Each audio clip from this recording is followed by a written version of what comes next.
এই মুহূর্তে লালমনিরহাটে আছেন সহকর্মী সোফিয়ান আল হাসান।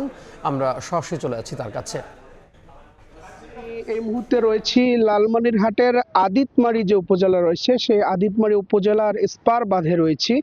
আমি যদি পানি উন্নয়ন বোর্ডের যে তথ্য সেটি যদি জানাই যে সকাল 9টায় পানি উন্নয়ন বোর্ড আমাদেরকে যেমনটি জানিয়েছে যে সকাল 9টায় তিস্তার যে ডালিয়া পয়েন্ট রয়েছে সেই ডালিয়া পয়েন্টে বিপদসীমার 10 সেন্টিমিটার নিচ দিয়ে পানি প্রবাহিত হয় এবং সেটি দুপুর 12টায় বিপদসীমার 15 সেন্টিমিটার নিচ দিয়ে পানি প্রবাহিত হয়। তবে বিপদসীমার নিচ দিয়ে পানি প্রবাহিত হলেও তিস্তা এখন টইটুম্বুর অবস্থা বিরাজ করছে। তিস্তার বুকে এখন ভরা পানি এবং ডালিয়া পয়েন্ট থেকে যে পানিগুলো আসছে সেটি ধীরে ধীরে আসার কারণে এখনো পর্যন্ত তিস্তা কিন্তু ফুলে ফেঁপে রয়েছে। পানি উন্নয়ন বোর্ডের যেটি তথ্য আজকে সেটি হচ্ছে তারা যেমনটি জানিয়েছেন যে তিস্তার যে বর্তমান অবস্থা সেটি বিরাজমান থাকবে এবং বিপদসীমার কাছাকাছি অথবা বিপদসীমার উপরে যে কোনো সময় পানি প্রবাহিত হতে পারে। আমরা পানি উন্নয়ন বোর্ডের সাথে কথা বলেছি।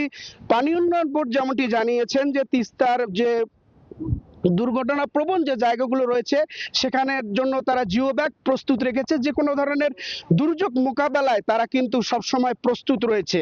আমরা লালমনিরহাট জেলা প্রশাসনের সাথে কথা বলেছি স্বল্পমেয়াদী কোনো বন্যার সৃষ্টি হলে তারা কি ধরনের পদক্ষেপ নেবেন।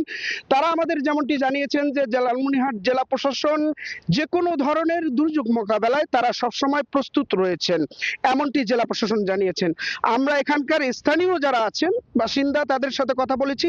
তারা যেমনটা বলছেন যে তিস্তার পানি সকাল থেকেই হালকা হালকা বাড়তে বাড়তে এই দুপুরেও তিস্তার পানি কিন্তু বাড়ন্ত অবস্থায় রয়েছে। এখানকার যারা স্থানীয় মানুষ রয়েছেন এমনটা আমাদেরকে জানিয়েছেন।